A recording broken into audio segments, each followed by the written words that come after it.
Once, you had to spend your whole life with the body you were born with. But not anymore, you don't.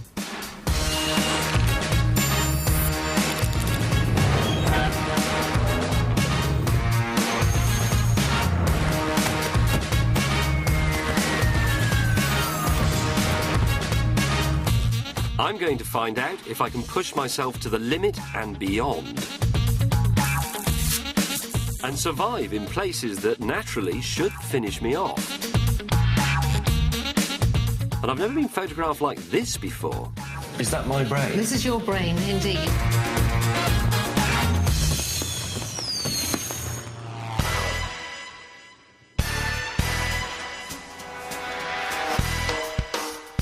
It's said that even fighter pilots and astronauts break out into a cold sweat when they walk into this room.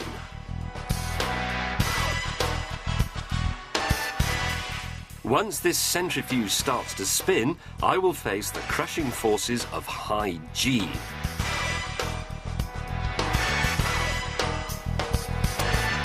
And that's why I'm wearing my brave face. Some of the symptoms I can expect are, well, a very heavy head, very heavy arms, possible greying of the vision, and even maybe complete unconsciousness, although that's unlikely.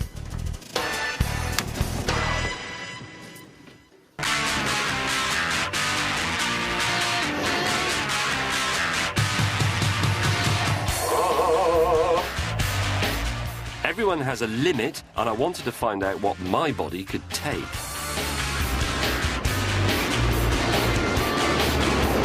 That's weird. Oh, my face. I was experiencing what's commonly known as G-forces, which is all down to one thing: acceleration. And for the last few thousand years, there wasn't much of that around. Not much fun, really. But thanks to the Industrial Revolution, more powerful machines meant more acceleration. And up went the G. 1G, 3G, 4G, ignition, 5G, 9G. Back in the centrifuge, the pace was picking up. And when I got to 3G, my vision went very odd. No, I'm going grey. Oh, very grey. Oh, the world's gone black and white. Oh. I was hanging on as best I could, but when I got to 4.4G, my world suddenly became very strange indeed.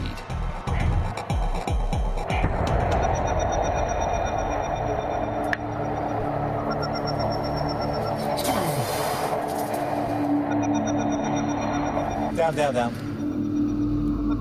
Down, down, down. Down, down, down. Coming down.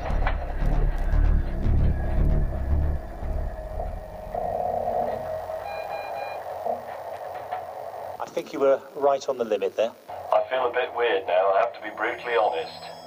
Let's just take another look at that. There was no doubt I'd clearly reached my limit. As the G increased, it forced the blood from my head to my feet, just where I didn't need it, and I passed out. Not a problem for me, but if you were sitting behind the controls of a fighter plane, life would become a lot more tricky.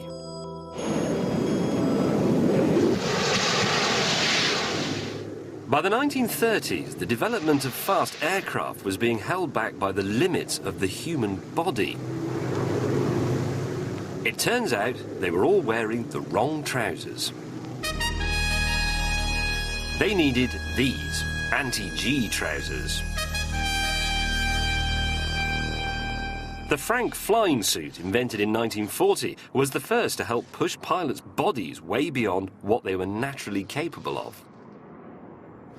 Here's how the anti-G trousers work. This tube connects to a pneumatic system in the aeroplane's cockpit. When the aeroplane senses that it's pulling a high G manoeuvre, it automatically pumps air in here and the various pockets on the trousers inflate. Whoa! Whoa! You see, that squeezes all the blood out of my legs and my abdomen, keeps it all up here in my heart and in my head, so that means I'm not going to black out quite so easily. So with these on, in the centrifuge, I should be able to beat my old record of 4.4 G.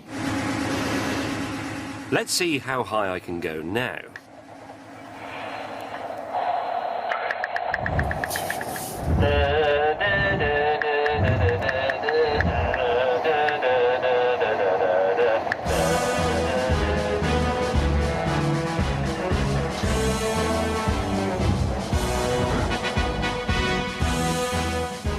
This time I reached 5.4 G and without blacking out.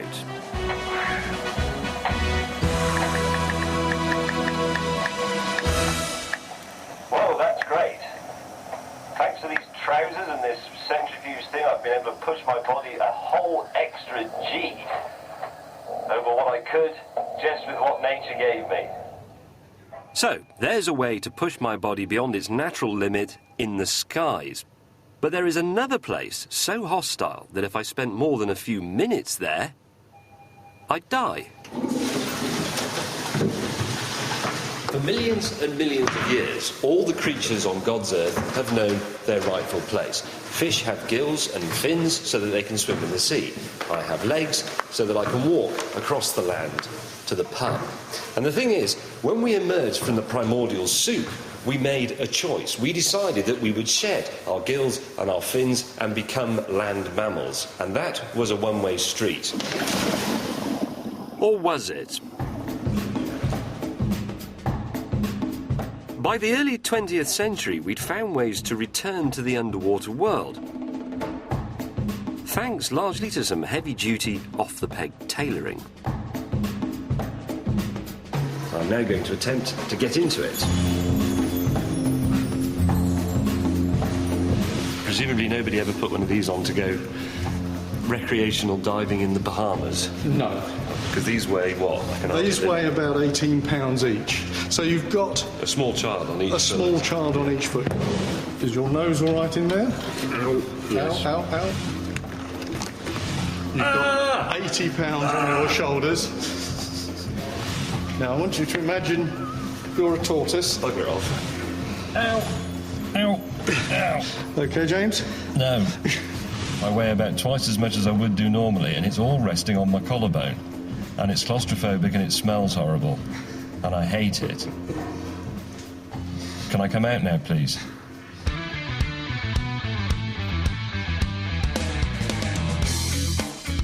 So, returning to the world of the fishes so far was neither fun nor graceful.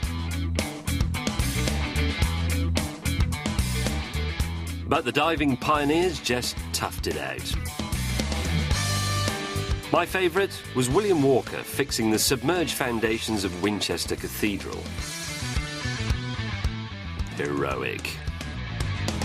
In the 1940s, people started looking at diving rather differently, and the result was this, the twin hose demand valve, or as it's more commonly known, the aqualung. Here are the two hoses, here is the mouthpiece, but the really clever stuff happens inside this diaphragm valve. It does two things. It reduces the high pressure air in the cylinder to ambient pressure, so that when you breathe you don't blow your head off, and it also ensures that the air only flows when you actually suck on the mouthpiece, so you don't waste any. Doesn't sound like much, but what it meant was that if you wanted to look at brightly coloured fish, you no longer had to make an appointment with your dentist and go and admire his aquarium.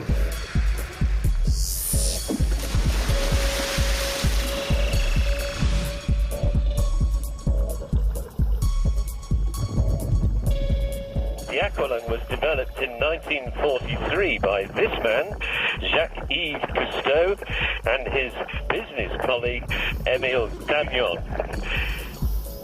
Finally, diving could be a recreation and not just a terrifying job. Now anyone can enter this magical undersea world and see all these exotic creatures at very close range.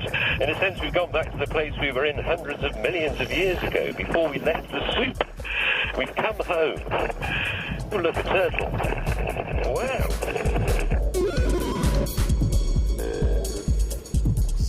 So, with a few bolt-on extras, it's possible to overcome the limits nature set us. But how about a few internal improvements? It seems to me that in the 20th century, we started thinking about our bodies rather in the way we think about our cars. You could take your body for a checkup, which is a bit like a service, really.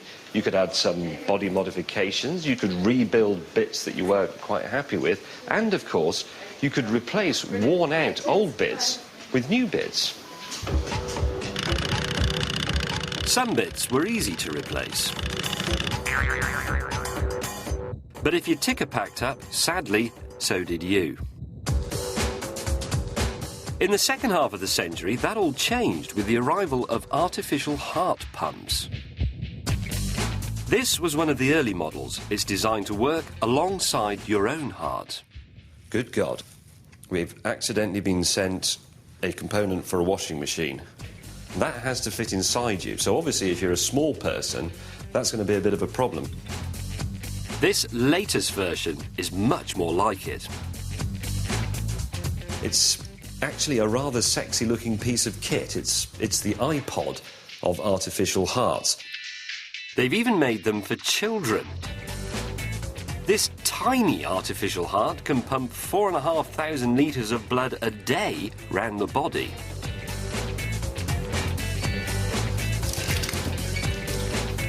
It's an impressive lineup, and I was curious to see one in action.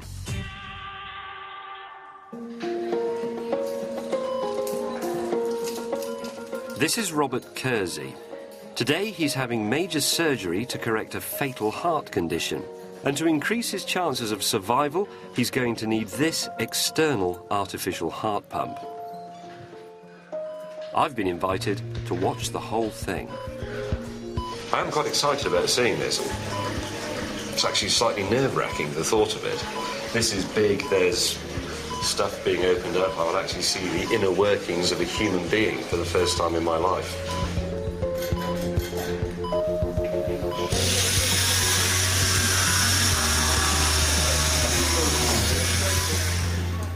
To operate on Robert's heart, first they had to get to it. Straight up the middle of the breastbone.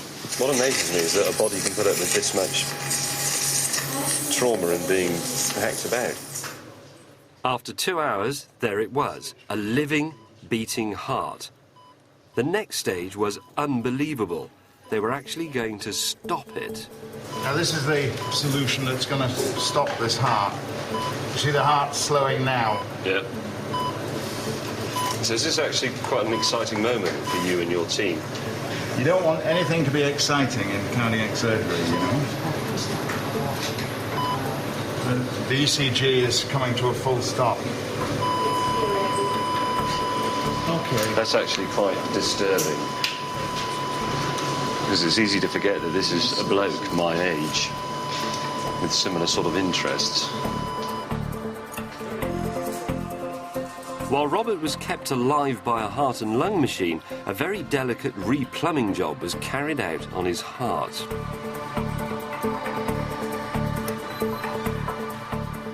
The next step was to plug in the vital artificial heart pump. Over the next few days, it will give his real heart a welcome boost, helping it to recover. 50 years ago, he would have had no chance of survival whatever. These days, with this technology, we would rather hope that the chances of him getting through would be 85 to 90%. This would appear to be an absolute raving success. The man is very much still alive, I'm delighted to say. So that's a little high-tech electromechanical poke in the eye to the Grim Reaper. And having seen that, I've decided it's safe to go for a pie. My next stop was New York to meet a group of athletes. They're the sort of people who, as a matter of course, push their bodies to the limits. And in this case, technology too.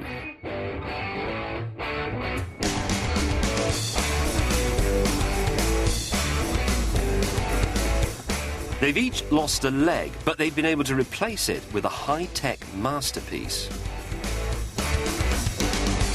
This is the foot that I run on.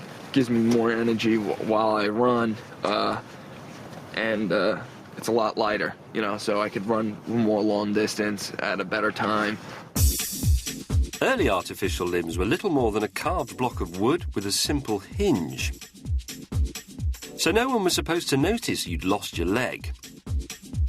Unless you wanted them to. In the latter half of the century, something changed. Some people making artificial limbs began to think maybe it wasn't about making something that looked like an arm or a leg. Maybe it was more about making something that worked like an arm or a leg. Maybe the function was more important than the aesthetics. In short, they stopped being carpenters and thought about becoming engineers. The clever bit was realising that one artificial limb couldn't do everything. So they came up with a range to suit different activities. I have another skating leg. It's kind of like this. My bike leg, my running leg, and my walking leg. So like 4 legs. 4 legs and that one and your real leg, so in total that's 6 legs. Yeah, pretty much. Which makes you technically an insect. Yeah, I am an insect. Today, artificial limbs are so good that disabled and able-bodied athletes are competing against each other. The distinction between them is becoming blurred, and it's causing controversy. Have we got to a point where that might actually be better than the real leg? Well, that's a tricky one, isn't it? Believe it or not, you know, we just took an elite group of athletes to compete in a triathlon in California, and a number of the athletes where we compete against able bodies actually had stopped our athletes after they were done because they were passed by our male and female athletes and wanted to know what was it that they were running on, and is that an advantage, and actually have made remarks to the officials that it's an unfair advantage that they have over them. It's quite a good measure of how far these have advanced if you're at the point where athletes are complaining that a man with a false leg has an advantage. Not for the first time, the spirit of competition has pushed our technological boundaries. It's as true of artificial limbs as it is of racing cars, and the results are just as impressive.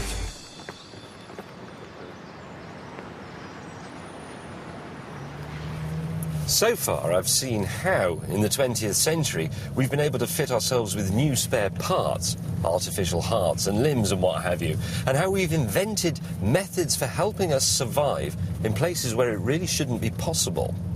But there is one mysterious organ that has always eluded us, that has always seemed a little bit impenetrable.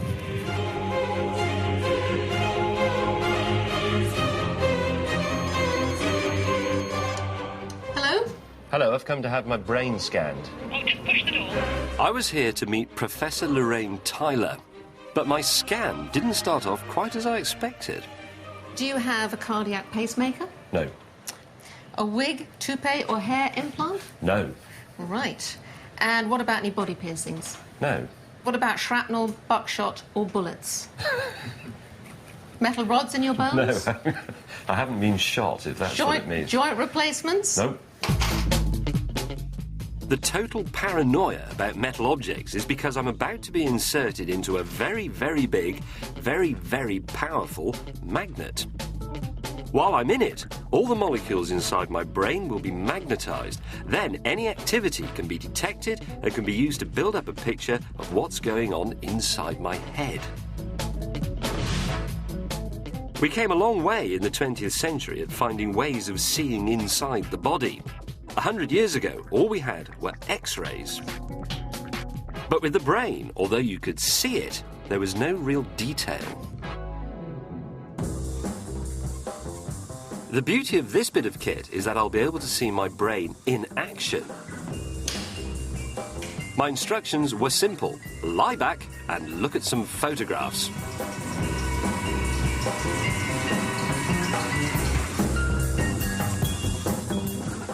I looked at some dull objects and some interesting ones. That one's rather boring. Oh, yeah. Oh, I like apples. Oh, and that's my favourite Aston. That's the V8. Right, I'm very excited to see what my brain looks like.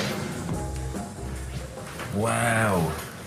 Is that my brain? This is your brain, indeed. So you've got a large brain, right? We had trouble fitting it into the template because it was so large, but we managed to do that. First up were the scans showing my brain's activity when I was looking at the rather boring objects. And the results were quite surprising. So all this activity in the red and yellow bits, that's all activity because I'm looking at a picture of an apple. That seems like a lot of brain being used up. Well, an apple is a very complex object. Well, I was trying to think of everything. I was thinking of pulling the end off, biting it, smelling it, getting the pips out. If you think about it, you know, it's got colour and shape and texture, and all of those things you can see in the visual image. And that is an action replay shot of my brain thinking about fruit. That's brilliant.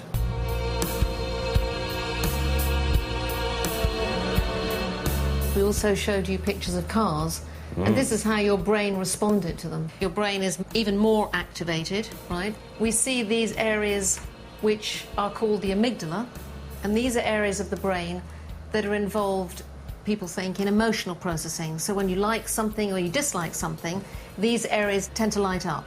You see, there's a big bit of Armageddon, whatever you called it. Amygdala. Amygdala. I suspect that was the V8 Aston, which is that's your favourite, is it? It's one of my favourite cars of all time, so that would have generated a big amygdala blob, right? I suspect.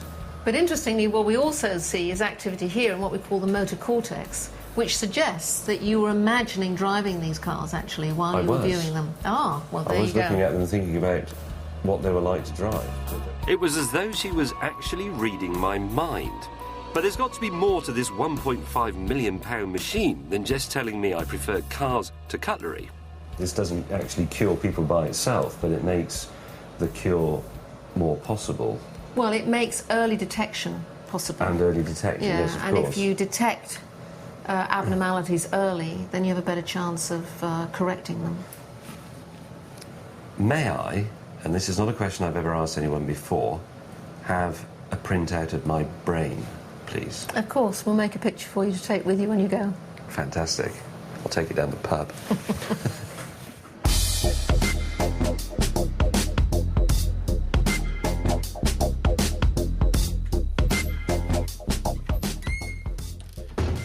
Over the centuries, countless men have walked into a pub and announced to everybody that they've come up with something absolutely brilliant.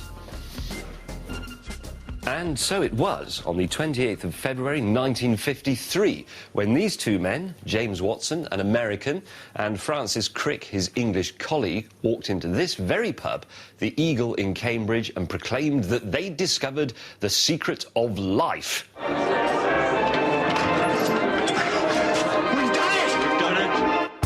Obviously, it was a pub, so nobody really took any notice. But in actual fact, they were right. I'll have 3 pints of best, please. 2 of them can be cardboard cutouts.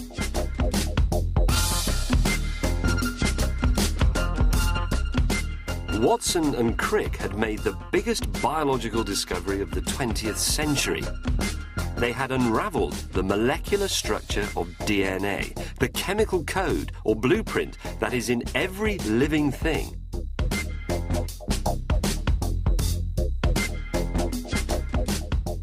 And I have it here in much larger than life, very convenient colour-coded self-assembly form. You can see the famous and much celebrated double helix shape, or you will do when I've got this bit on.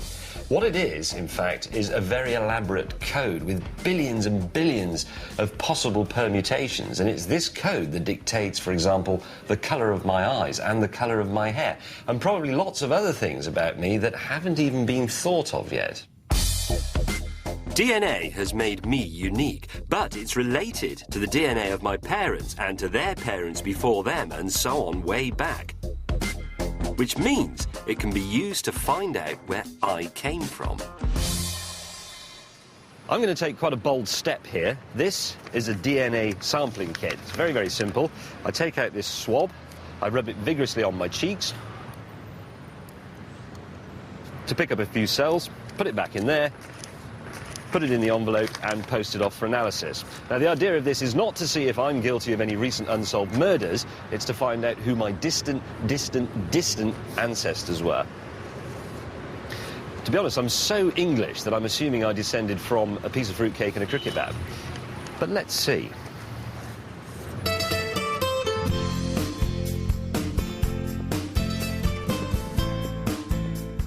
3 weeks later, my D results were back. I'd been told it was a work of art and that I'd find it hanging somewhere in this gallery.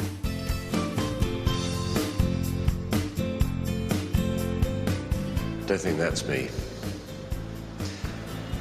That's some sort of elves grotto thing. I don't think that's meant to be me. They can't actually do a picture of me from my DNA, can they? Is that it? Hey? Ah. Look. That's it. That's my DNA picture. It says self-portrait, but it is a self-portrait, of course, because that's not just what I look like. That is the code of why I am what I am. That wasn't really what I was expecting, to be honest. I thought it would look, helixy. Clearly, the painting couldn't tell me where my ancestors came from, but I knew a man who could. Go on, then. Right, OK, well, let's have a look. I'm afraid you're a bit boring, really, in that you're 98% European by this test and 2% East Asian. So most of your ancestry will have been in this region, at least in the last 30 or 40,000 years, between India and Europe. So that's still quite a healthy mix, isn't it? It's not as if I'm inbred from a village over, in Gloucestershire. Your female side. So, no real surprises yet, but Mark had one final result which was rather more specific.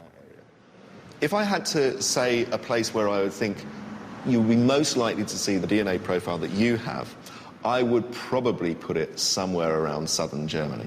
What? Is there some risk that I'm a German, then? Might suddenly start listening to brass band music or something. We're in Lederhosen. Well, they make good cars. Yeah, that's not a good enough reason to be one. No. Nobody's that German. I always quite like Germany. So, less fruitcake and rather more German sausage. Which is fine. They don't go terribly well, though. While at the moment there is no known cure for being a bit German, as far as medicine is concerned, the discovery of DNA is probably the most far-reaching ever made. It's incomparable. It's the most important discovery in understanding the living world. And, of course, medicine is a part of understanding the living world. So there's absolutely no doubt that DNA is the revolutionary factor in 21st century medicine.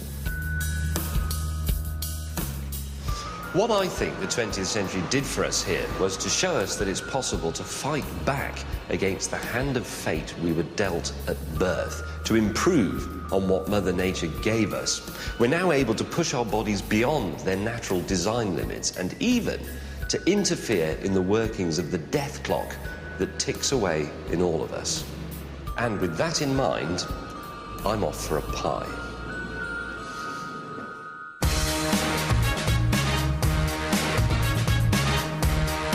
To discover more about brain scans, go to open2.net.